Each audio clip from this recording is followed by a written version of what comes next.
Ons het nou gesels tot op hierdie punt oor die tabernakel en ons het gesels oor al die meubels en al die dinge wat daar binnekant is met al die mooi simboliek en hoe alles na Christus verwys en na sy verlossingswerk. Maar nou konsentreer ons net so vir 'n rukkie bietjie op die persoon wat daar binnekant beweeg, die hoëpriester. En daar's interessante dinge rondom hom. As jy nou gaan kyk, as hy daar voor die wierookbak gestaan het en as hy aan binnekant is, dan was dit die twyfel wat hy aangehaat het, min of meer so gelyk met die borswapen daarin, met die 12 stene wat ook daar dan die 12 stamme van Israel verteenwoordig. So wat baie interessant is omtrent die heilige klere van die priesters is dat hierdie alles ook tipe is van Christus. As jy kyk na al die fynere detail van wat alles deel was van sy kleed of sy drag wat hy gehad het en die klere daarin, al daai dinge het baie besondere mooi en diepe betekenis gehad. So ons verstaan eerste plek dat die hoëpriester wat ons daarvan verwys het, was 'n tipe gewees van Christus. Maar omdat sy rol wat hy vervul het 'n tydelike rol was, en onthou het altyd weer gesê het van dit kom by tipes en antitipes. 'n Tipe is altyd 'n gebrekkige en 'n tydelike voorstelling van dit wat sou kom in die antitipe. Anti beteken in die opsig in die plek van, né? Soos by anti het ons mee groot geword, as jy sê ons is anti-aborsie, byvoorbeeld ons is teen aborsie. Soos hier praat van tipes en antitipes, dan beteken dit is iets wat teen die tipe is nie, maar die woordjie anti in die Grieks beteken eintlik in die plek van. So as ons praat van die anti-Christus, hy nie noodwendig teen Christus nie, maar hy stel homself voor in die plek van Christus. So dis baie belangrik. En nou sien ons vir Aaron hier as hoëpriester, die eerste hoëpriester wat aangestel word, en hoe hy ook as 'n tipe van Christus optree. En dat Christus uiteindelik sou kom as die antitipe, die vervulling in die plek van die tipe, en hy die volmaakte ene sou wees. So daar's 'n klompie baie interessante dinge. Hierdie was nie net bloot gewone klere gewees nie. Daai klere het 'n spesifieke doel gehad. Dit moes iets demonstreer, dit moes iets van God ook uitbeeld. Nie net al die lig op die hoëpriester laat val nie, maar die een wat hierdie klere eintlik ontwerp het. Hierdie klere vir Moses gegee het om volgens spesifieke instruksies te maak. So dit moes waardigheid en heerlikheid en eer ook tentoonstel. As hulle vir Aaron geseën het met hierdie kleed aan, was daar dadelik respek gewees. Dadelik het hy ook besef om in hierdie klere te stap. Ek is die enigste een tussen al hierdie miljoene mense wat die voorreg het om hierdie klere te dra. Niemand anders het daai klere gedra nie, net hy. So hy het uitgestaan daar en dadelik die feit dat hy op daai plek gesit is en dat hy daai rol moes vervul, het by hom iets wakker gemaak. Ek moet hierdie ampt met waardigheid beklee. En miskien is daar ietsie wat ons kan deurvoer ook na ons omstandighede vandag. Ons trek nie meer vandag as ons sing en as ons preek en so aan al hierdie klere aan die, maar nog steeds moet 'n mens altyd, wanneer ek veral vir die Here iets doen en wanneer ek in die teenwoordigheid van die Here is en as dinge wat ons so saam doen, dat ons dit altyd met waardigheid ook sal doen. Dat mense as na jou kyk en jy lyk sloppy in jou voorkoms, terwyl ek iets vir die Here doen, dan sê dit tog iets van hoe 'n mens daardie amp en daardie verantwoordelikheid wat ek het ook beskou. So dink altyd daaraan, ons wandel waardiglik voor die Here en daai waardiglik is nie beperk net tot 'n houding nie, maar ook dit kom deur in jou kleredrag, in jou hele manier hoe jy jouself, as ek Engels woord kan gebruik, jouself present. So dit is baie belangrik dat ons dit doen en dit is wat hier ook gebeur het, dat die heerlikheid en eer ook van die ampt het dit tentoongestel, nie die van die persoon nie.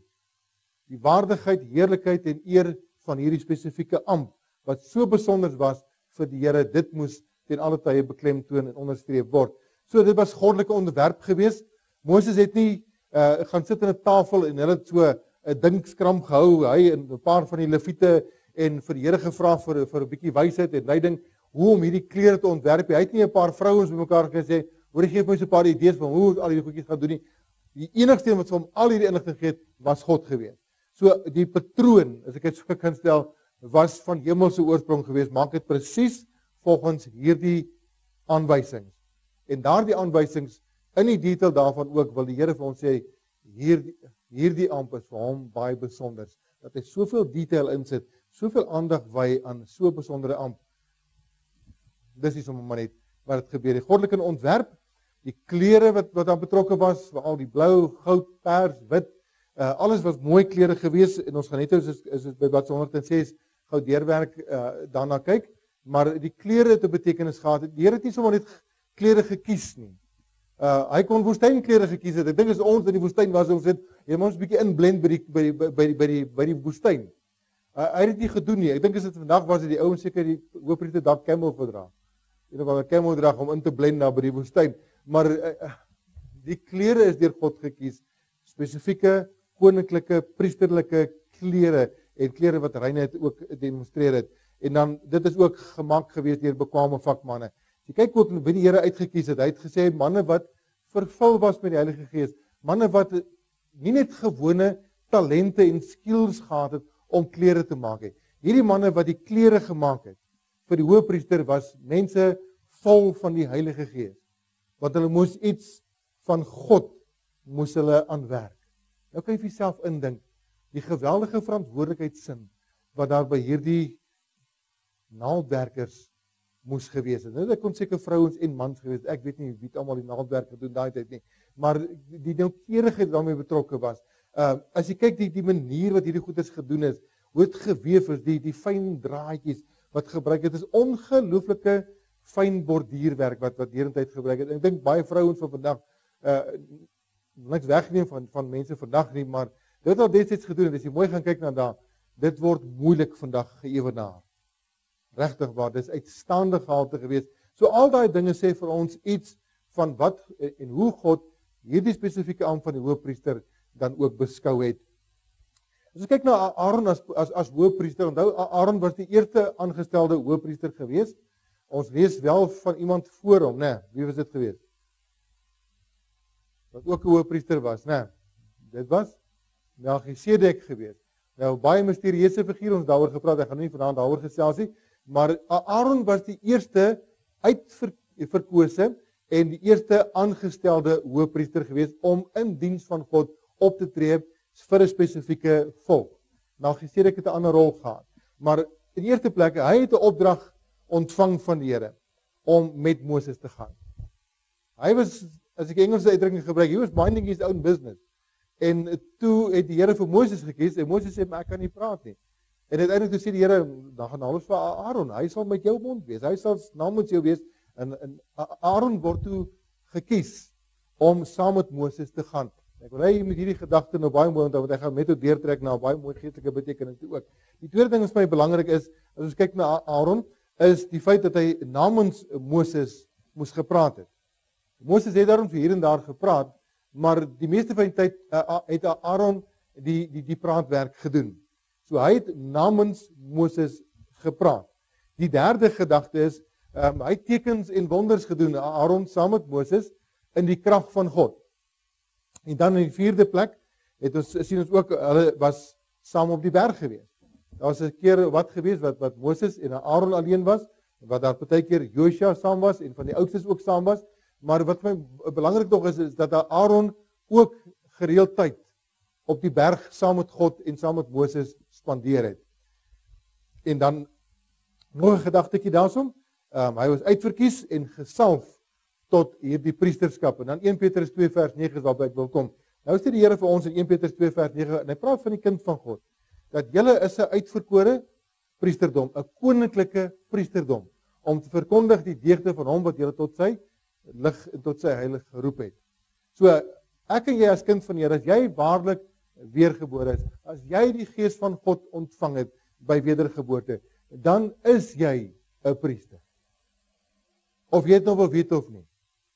Maar jy het die voorreg om 'n priester te wees. En nou as ons na hierdie 4 of 5 gedagtes jy kyk van Aaron as hoëpriester, hoe hy en Moses saam opgetree het, is daar nogal vir iets 'n baie mooi vergelyking. Nou wil ek jou al wat jy moet doen is om Moses, onthou Moses is die verlosserfiguur en Aaron was die priesterfiguur gewees. Die twee werk saam. Nou al wat ek wil hê ons moet doen, net so vir 'n praktiese toepassing daarvan, is om Moses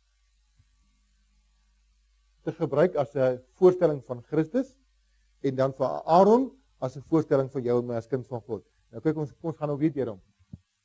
God gee vir jou en my die opdrag om saam met Jesus te gaan.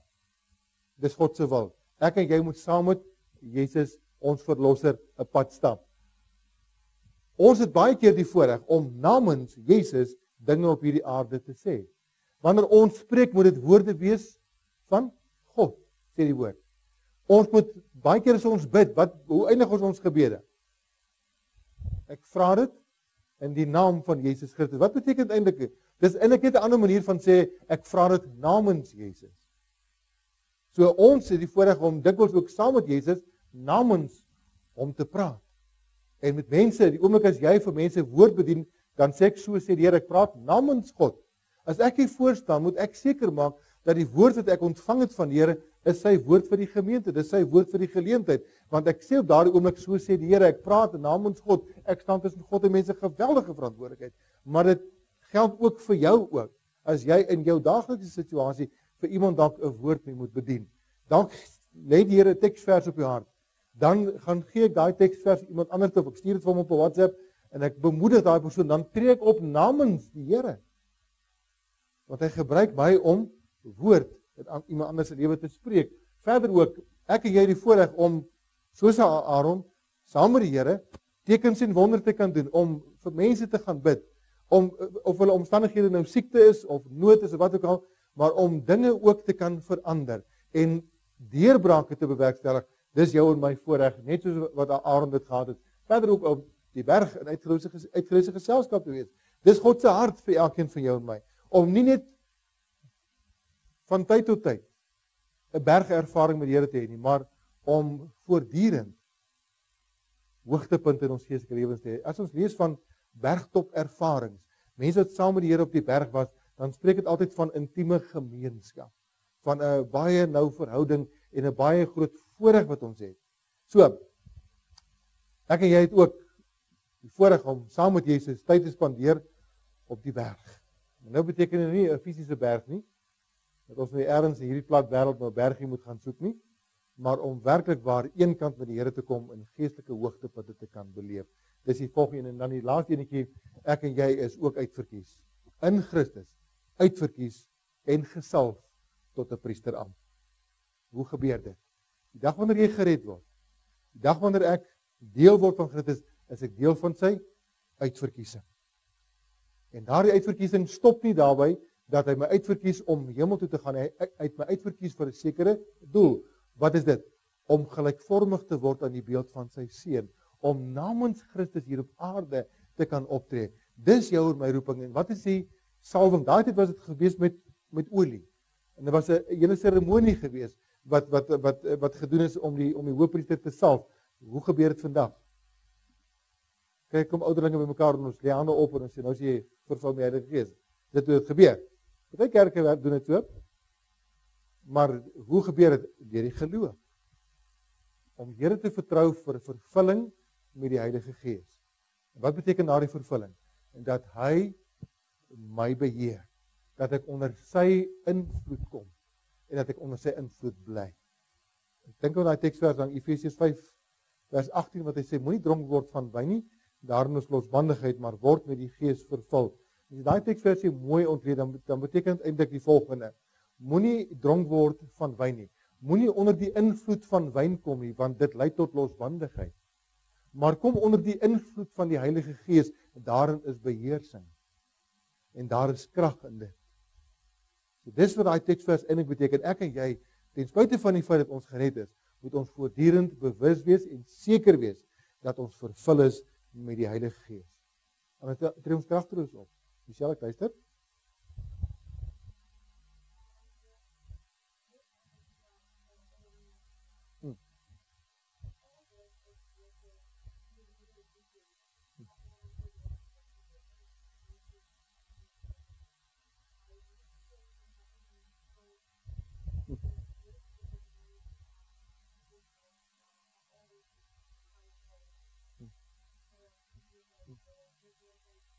Ja.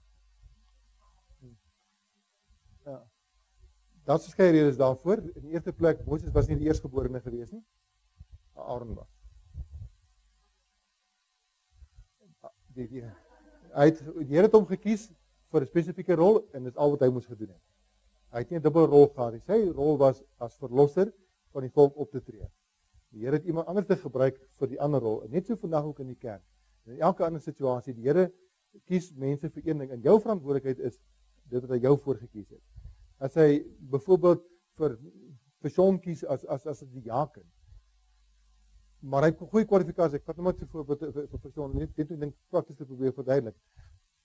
Maar Sean het baie goeie kwaliteite om 'n ouderling te wees. Nou kon ons die vraag van, maar hy moet eintlik 'n ouderling gewees, hy is nie, hoekom diaken? God sê roep hom as diaken. Doen dit. Dis al wat ek vir jou vra. Die ander sal later kom as dit nodig is, maar as die Here hom nie wil gebruik as ouderling op die stadium nie, vervul jou bediening as diaken. Moses se roeping was nie as hoëpriester nie. Sy roeping was as verlosser. Van die begin af, onthou wat ons begin het met Exodus, het die Here gesê vir jou het ek uitverkies om hierdie volk uit te lei. Dis al. Hy het nie vir Moses gebruik in die godsdienstige rituele nie. Hy het vir Aaron daarvoor gekies. Aaron het misluk. En dis die wonder van God ook, dat die Here feilbare mense gebruik vir dit. Gebruik nie volmaakte mense. Hy gebruik mense wat volmaak kan word in wat hulle doen. Maar gaan kyk maar na die geskiedenis. Wie is daar wat nie misluk het? Dawid het as koning misluk. Samson het as 'n minister, 'n rigter, het hy misluk. Almal wat in die Bybel van lees, ek dink daar's net 2 uitsonderings. Ek dink is net Josef en Daniël wat 'n mens nie negatief iets van lees nie. Maar die res van hulle het almal misluk in hulle roeping. En ten spyte van dit God hulle gebruik. En ek het eendag so jare terug 'n boodskap gebring, God gebruik mislukkings. Dis die wonder van dit alles. Maar jou verantwoordelikheid is nie om te sê, Here, maar ek sal dit beter kon gedoen het. Ek dink dit was Moses se houding dalk gewees. Ek weet nie, ek spekuleer dat hy kon sê, Here, ek sou dink hierdie jobbie van hoëpriester baie beter as Aaron gedoen het. En wat dink jy sou God se antwoord gewees het? Ek het jou nie daarvoor gekies nie. Dis nie jou job nie. Los dit vir my. Ek het hom gekies. Hy gaan verantwoordelikheid doen vir sy roeping. Jy gaan verantwoordelikheid doen vir jou roeping. Dis dit. Maak dit sin? Dankie. Goeie vraag. Ek waardeer dit. Okay, so daar's nou net die so 'n paar dingetjies rondom die kwessie van die hoëpriesterskap. En nou wil ek 'n paar net vir julle bybring ook wat vir my baie interessant is. Ek het so hier en daar het ek sommer die goedes net so oorgevat waar ek dit gekry het. En baie mooi is die kriteria wat gebruik is om 'n hoëpriester te wees, appointed and chosen by God, en dan consecrated with an oath, in ander woorde, jy het jouself daartoe verbind, jy het 'n eed afgelê, en dan het hy ook intersessie gedoen, het ingetree vir sy mense. En die boek Hebreërs het vir ons, toe ons so 'n paar jaar terug gedoen het, ook baie duidelik gewys hoe Christus 'n beter hoëpriester is as Aaron, dat hy 'n hoëpriester was volgens die orde van Melchisedek, die volmaakte ene. En dan hy was sondeloos, hy was onveranderlik, hy het tot in ewigheid dit gedoen, hy het 'n volmaakte werk gedoen, hy het geen verdere offers nodig gehad nie, en hy het gaan sit, want die taak was afgehandel. So dis net so 'n paar gedagtes wat my mooi was, ek net verbygebring het. Maar nou kom ons by ietsie, die vereistes en vervulling van die ampt nog verder, wat my nogal baie interessant ook was, as jy daarna gaan kyk. In die eerste plek moes hoëpriester of 'n priester, ek praat oor die priesterampt in Hebreë, het die taak gehad om die wet van God te verkondig. Hy moet, aan die ander woorde, die wettiese dinge oordra aan die mense en voortdurend met die wettiese dinge besig wees. Nou, ek gaan sommer terselfdertyd die vervulling in Christus ook vir julle verduidelik. Wat het Jesus kom doen? Hy het in Matteus hoofstuk 5, 6 en 7, die bergpredikasie, het hy die wet kom verkondig. En wat hy eintlik gedoen het, hy het die wet terug op sy plek gesit, want die wet is op daardie stadium so verwater deur die Fariseërs, hulle het honderde goeders bygesit en verander om dit amper menslik moontlik te maak om die wet te kon onderhou. En dit vat Jesus hulle elke keer terug en hy sê vir julle het gehoor dat daar in die ou mense gesê is, jy mag nie egbreek nie, maar ek sê vir julle, as iemand net in sy gedagtes verkeerd doen, dan het hy alreeds egbreek gepleeg, want die daad begin hier. Die wet spreek die gedagte aan, hy spreek nie die daad aan. Die bedoeling moet deur die wet alreeds aangespreek word. So as ek in my hart onreg bedoel, het ek alreeds die wet oortree, al het ek nog nie die daad gedoen nie. Dit wat Jesus wil duidelik maak. Want hulle het gedink, jy kan maar praat, en jy kan maar dinge sê, en jy kan al die bedoeling sê, jy moet dit nie doen nie.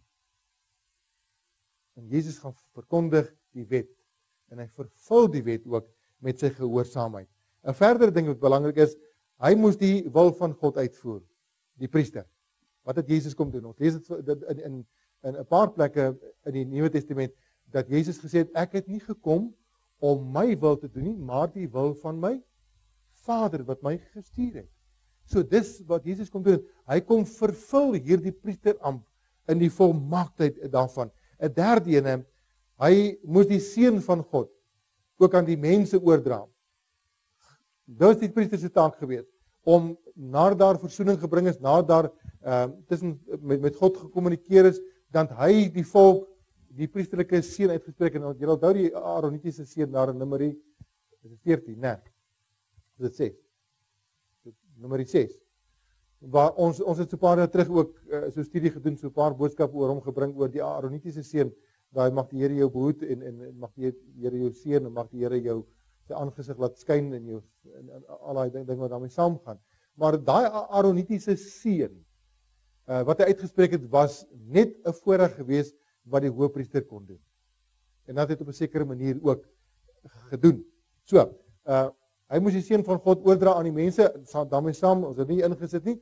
Hy moes ook aan die volk bekend maak die voordele en die nadele. Die seën is dit as jy die seën kies, dan gebeur dit. As jy die seën verwerp, dan kom die vloek in. Dis die een of die ander ene. Derdens, hy moes uitverkies word van die begin af. Is die lyn van die stam Levi was uitverkies tot die priesterambt en God moes die aanstellings maak. Dis nie soos in vandag se tyd en ek is Here regtig nederig dankbaar daarvoor. Mense baie keer vir my vra, wanneer jy besluit om predikant te word, sê ek was met my besluit nie. God het my gekies en ek verstaan vandag nog nie altyd daaroor hoe dit werk nie. Maar hy het my verkies. Hy het my geroep vir hierdie taak. En my lewe lank is hy besig om my te bekwam. En ek leer deur trial and error ook maar baie dinge tot vandag toe amper 30 jaar later.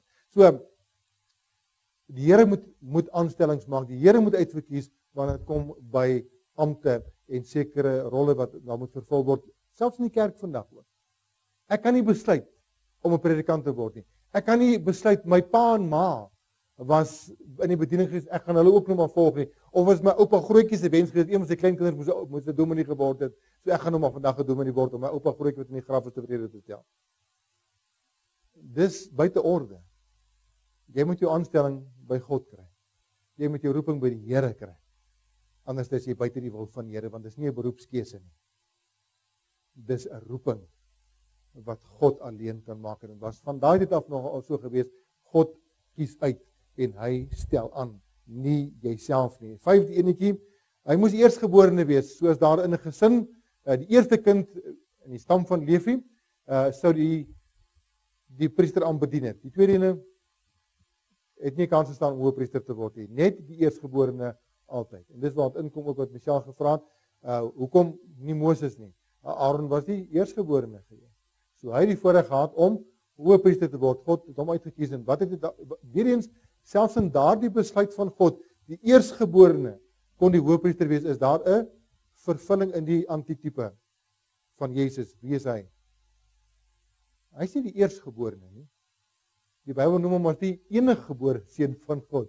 Wat eintlik daarbey aansit, is net 'n baie dieper en 'n baie sterker vorm van eersgeborene. Hy is die eniggebore seun van God. So hy vervul. Weerens die tipe is gebrekkig wanneer dit vergelyk word met die antitipe. Christus is nie net eersgebore nie, hy is die eniggebore seun van God en hy vervul die ampt van ewige hoëpriester. Goed. 6de enetjie, hy moes gewas word en dan het hulle gewoonlik wat hulle gedoen het, dat hom van kop tot tone is hy gereinig en dan het hulle hom as hy klaar gereinig, dan het hulle vir hom die klere aangetrek en daai klere was letterlik dus lae klere gewees wat hy aangetrek het.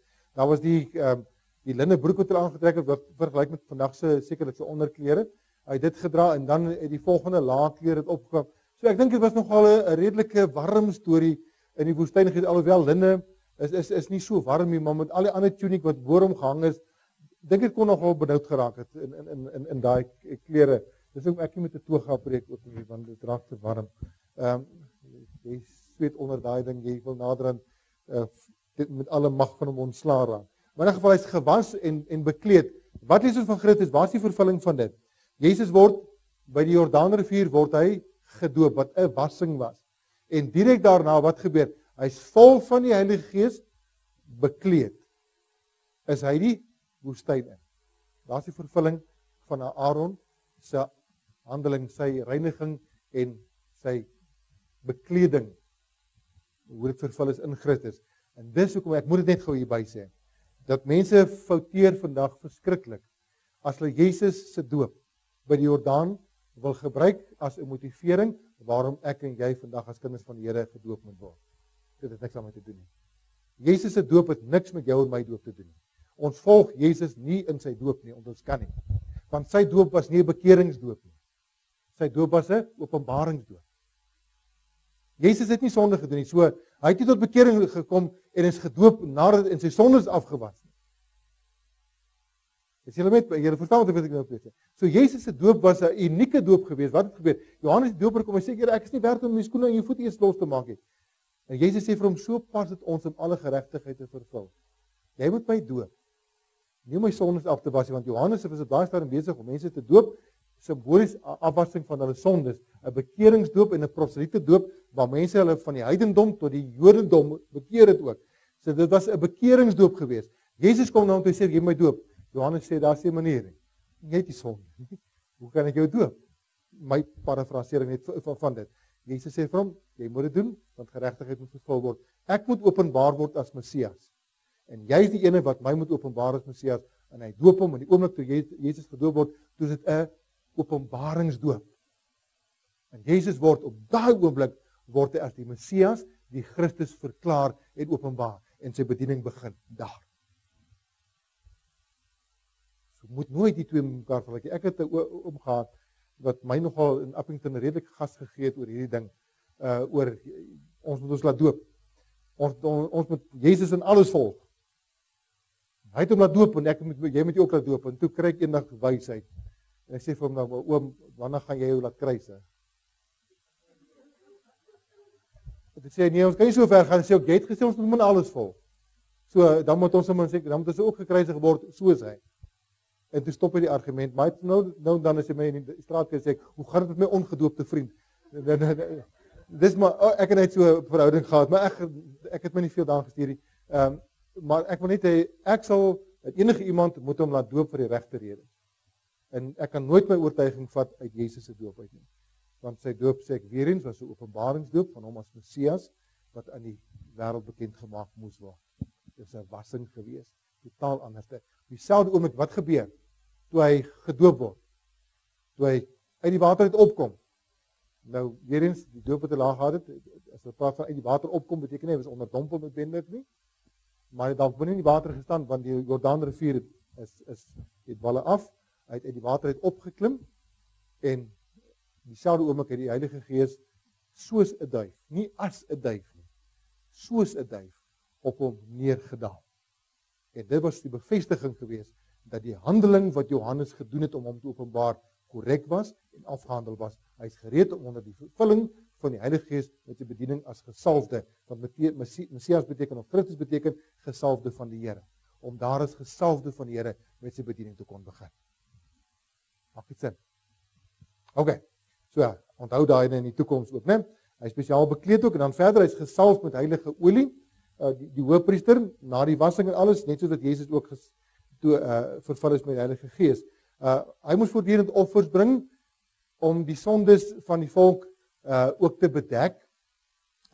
Die sondes was 'n, as die woord kan gebruik, 'n covering geweest, dat God se oordeel nie op die persoon geval het nie, maar die oordeel het op die dier oorgekom en daardie dier het gesterf vir die oortreding van die persoon.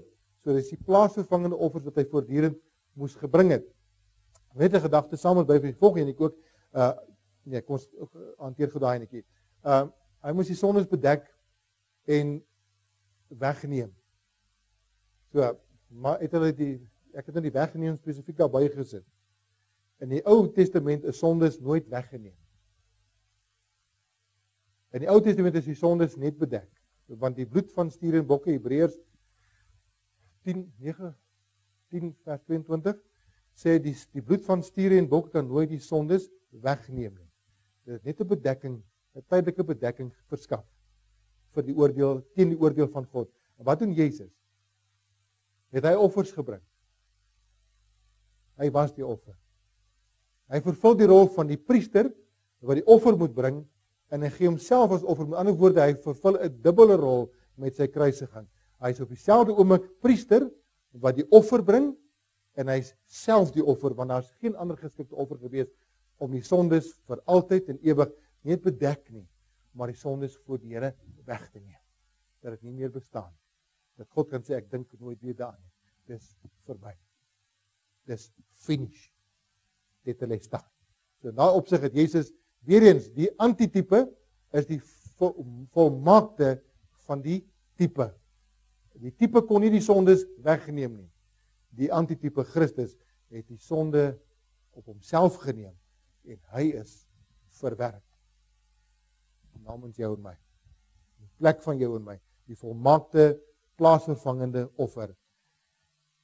Volgende keer uit vrede bewerk tussen God en die mense. Die oomblik as hy die offer gebring het, dan kon hy uitgaan en hy kon aan die volk gaan verkondig en sê, hy het het in elk geval op daai stadium maar 'n redelike idee gehad daarom, maar dan kon hy gaan aankondig vrede vir die volk. En hy kon die seën gaan uitspreek want die sonde was versoen geweest. Die sonde is mee gehandel. Daai een keer 'n jaar op die groot versoendag.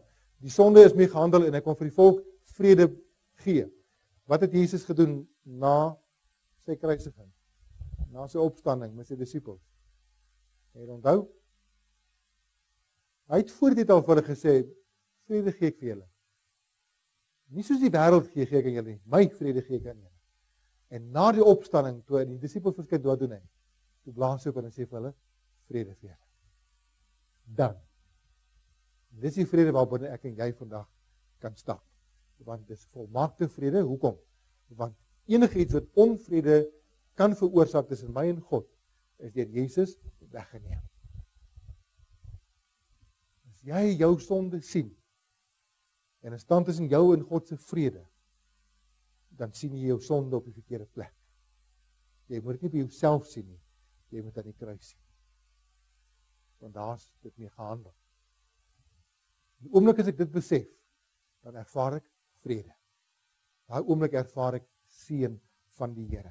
So, hy het vrede bewerk tussen God en die mense. Volg jy netjie ook? Hy het opgetree as middelaar tussen God en die mense. Dis 'n voortdurende handeling wat hulle ingeneem het. Jesus staan ook bekend in 1 Timoteus 2 vers 3 vers 4 daar sê, want dit is goed en aangenaam vir God en verlosser wat wil hê dat alle mense gered moet word en tot kennis van die waarheid kom, want daar is een God en een middelaar tussen God en die mens Christus Jesus. So daar's net een middelaar, nie die paus nie, nie die apostel nie 'n priester nie een van daai nie, want hy is nie 'n volmaakte nie. Ons het net 'n volmaakte nodig wat dit kan doen en dit volmaak kan doen en dit is Jesus self.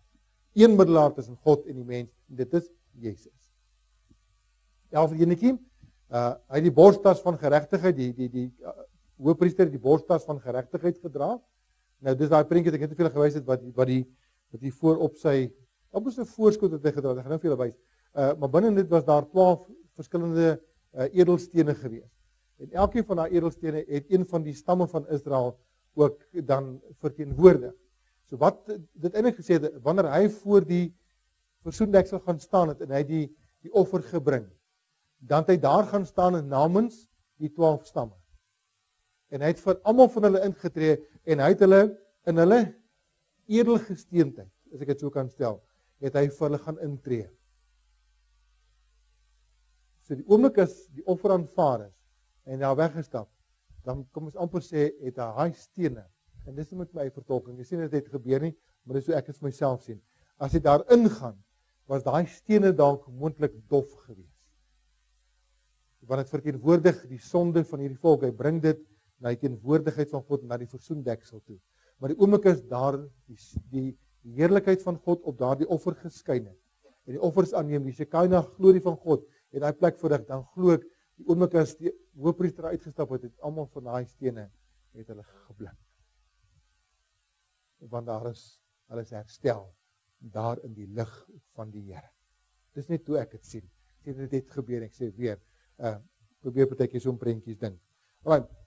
So die borstas van geregtigheid is die oordeel wat die hoëpriester ook gedra het.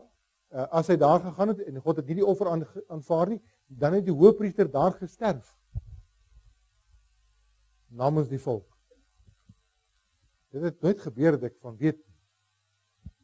So hulle was baie versigtig geweest in hierdie opsig, maar hy daar verskyn, want daar was oordeel as gevolg van sonde oordeel op hulle gewees, en nou gaan hy om die oordeel juist dat ophef.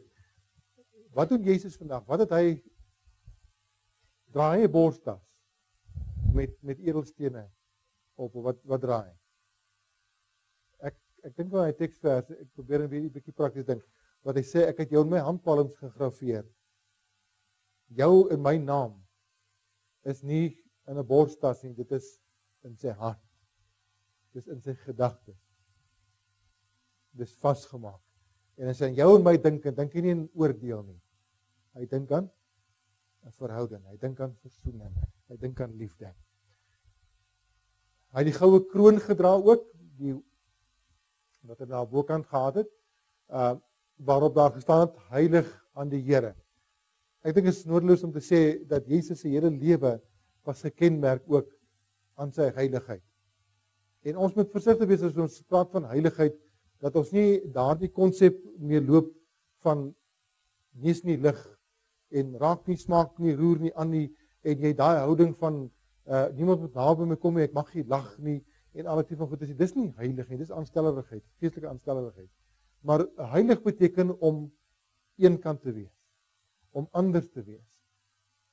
Altyd daai betekenis, heilig, set apart for God, set apart from the world.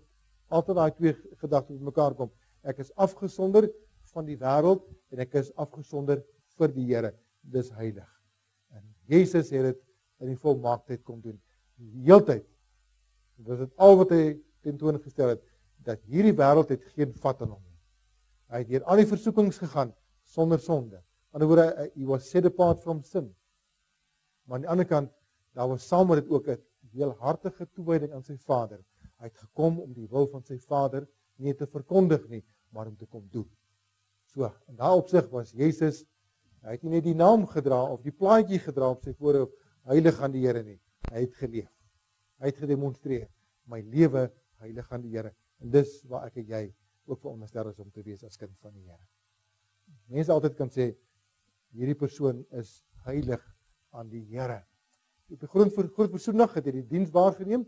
Jesus se groot versoendag was aan die kruis gewees. Daar het hy die versoendag fees ook vervul. Dat dit nie meer nodig is om dit vandag waar te neem nie. 14:1, die hoofpriester, baie belangrik was, as hy gekies was, aangestel was, gesalf is, die klere en goed alles gekry, dan het hy daardie amp vervul tot hy doodgaan. Dis nooit oorgegee terwyl hy gelewe het nie. Dis eers die oomblik as hy sterwe is oorgedra na die volgende, gewoonlik na sy kind toe. As hy nie 'n kind was nie, dan is daar 'n prosedure gewees rondom dit, maar lewenslang vir die tipe was miskien 60 of 70 of 80 jaar gewees. Wat van Christus as die antitipe, die vervulling daarvan. Hy is hoofpriester vir ewig, sê die woord. Nou wie toe moet oorgaan? Gaan hy ooit sterwe? Hy is die onsterflike seun van God.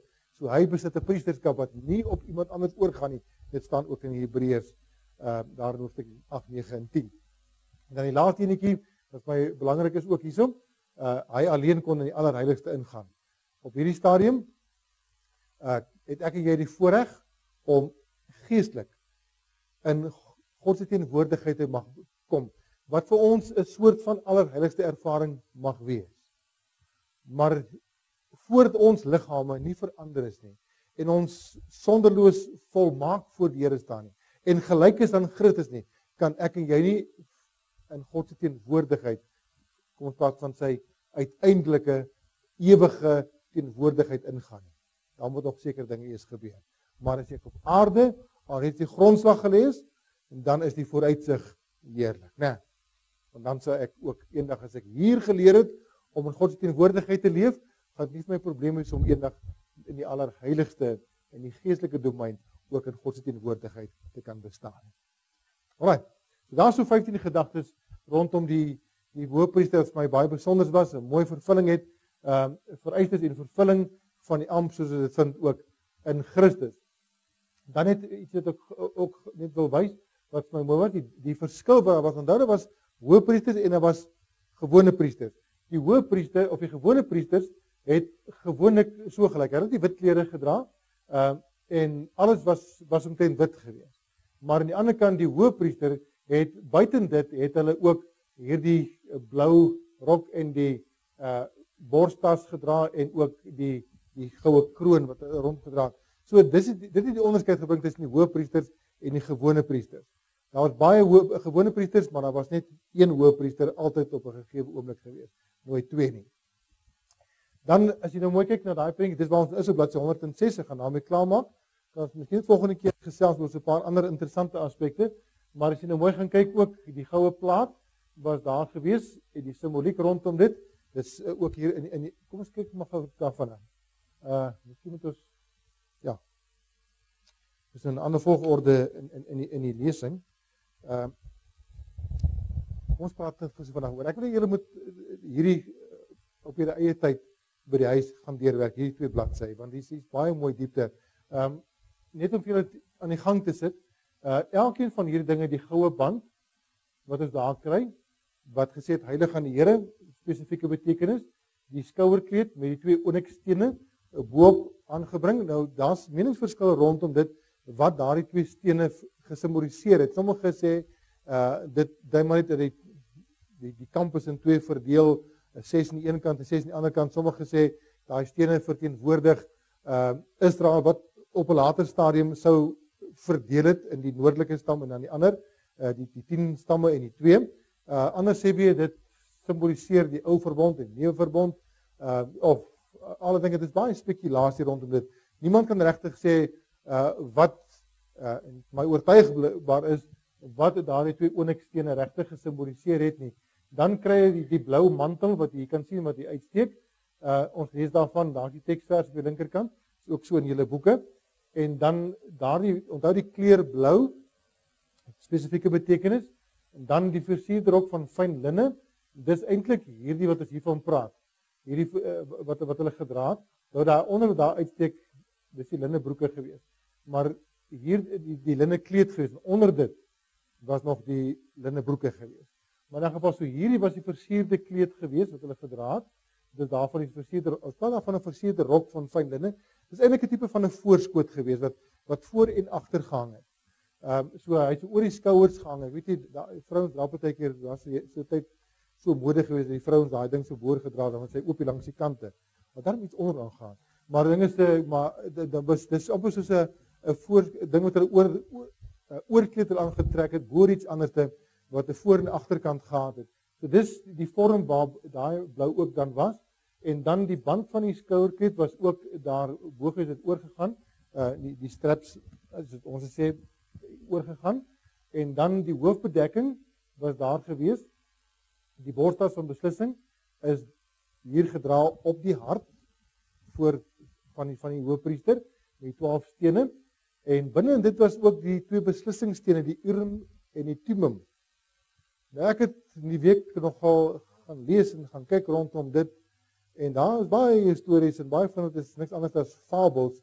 Wat was so ons kan volgende keer bietjie gesels ook meer in detail oor die Urim en die Thummim en hoe dit gebruik is en aangewend is en wat dit heel moontlik kan wees. Ek gaan kyk na 'n hele paar moontlikhede en vir al die moontlikhede gee, dan kan ons op 'n einde maar self besluit wat dink jy is die beste. Die linnebroeke was onder hierdie hele tuniek gedra en dan aan die onderkant hierso was daar sulke goue klokkies en goue granaatjies gewees. Nou wat die betekenis daarvan, dit is baie interessant as jy dan al daai dinge gaan kyk. Ons kan dit ook volgende week meer in detail al die simboliek van daai dinge gaan kyk, want die Jode het 'n nogal baie interessante benadering tot die Here ding, dat hulle glo elke deel van hierdie kleed bedek een of ander sonde.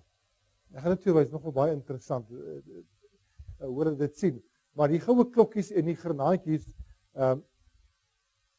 het geluide gemaak wanneer die hoofpriester binne in die heiligdom beweeg het en offers bring het. En daai geluide die hele tyd het hom herinner aan God se teenwoordigheid en dat hy lewe. En dis vir die volk want baie buitekant gestaan en luister hulle na hierdie goeters.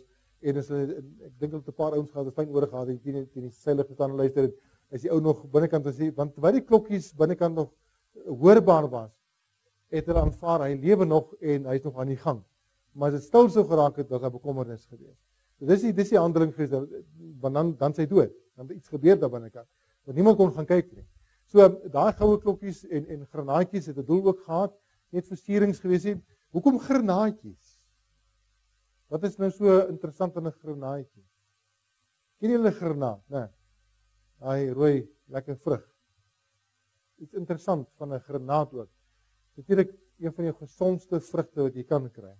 Een van jou beste oksidante wat jy ook ooit kan inneem. Vir jou liggaam, dis een van jou mees gesondste voedselsoorte ook teen cholesterol en teen aarverdikking. Baie gesonde vrug. En dis hoekom hy vandag 'n plaaslike prys kos. Jy kry dit omtrent nie in die hande nie. Wat sê jy sê Elsabie?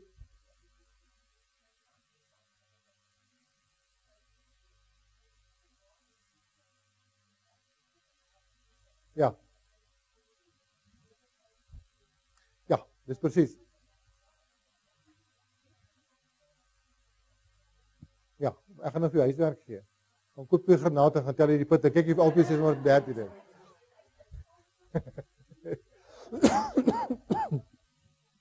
Dit is 'n ding wat daar wel bestaan, wat hulle glo daar 613 wette en hulle het al granate gekry wat 613 het en op grond daarvan het hulle dit gedoen, maar alle granate het nie.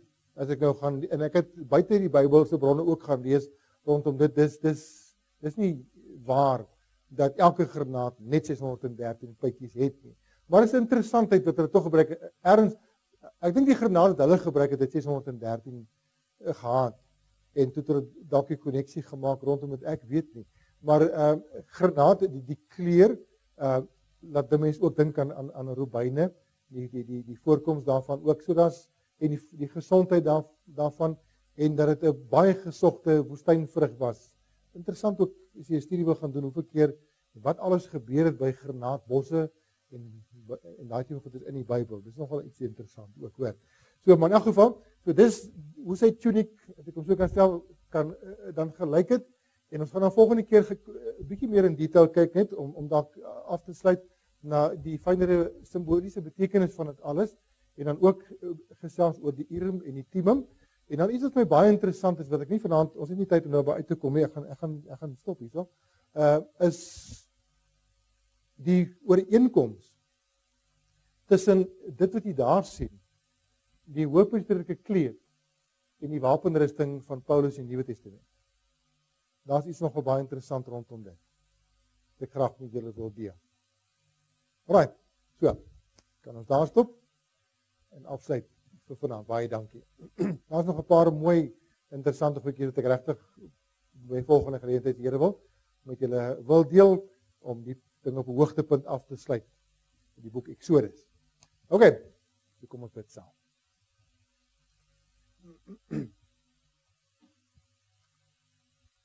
Here, as ek na hierdie dinge kyk van u woord en hoe dit vervul is en hoe dit in vervulling gaan en hoe baie dinge nog in vervulling gaan kom, dan is daar diep aanbidding in ons harte. En dan vat dit ons terug na daardie liedjie wat ons vanoggend ook gesing het. O Here, wie is soos u onder die gode? Verheerlik in heiligheid, in roemryke dade en in die kosbaarheid van u woord. Here, kan ons onsself ooit besig hou met die aardse dinge, dat dit in so 'n mate gebeur, dat dit u woord en hierdie kosbare dinge verdring. Ek bid dat vir ons sal terugvat na u woord en waar ons weer 'n honger en 'n soeke sal hê na die dieper dinge van u woord. Want soos dit ons dieper waarhede ontdek, glo ek ook en beleef ons dit, dat ons ook in ons verhouding en ons hele belewenis as u kinders ook verdiep.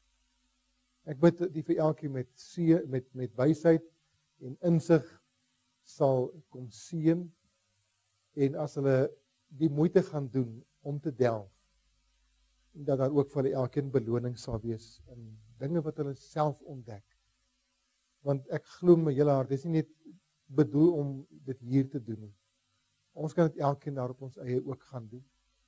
Dankie dat U vir ons die Heilige Gees gestuur het, om vir ons ook in die waarheid van die woord in te lei, en al die dinge, al die punte, so by mekaar te bring, dat Jesus verheerlik word, want U het ook gesê, hy sal neem uit dit wat aan my behoort, en aan julle verkondig, hy sal my verheerlik. En ons dankie dat U dit doen, en ons is net stil voor U, terwyl ons dit waardeer en aanbid, in Jesus se naam. Amen.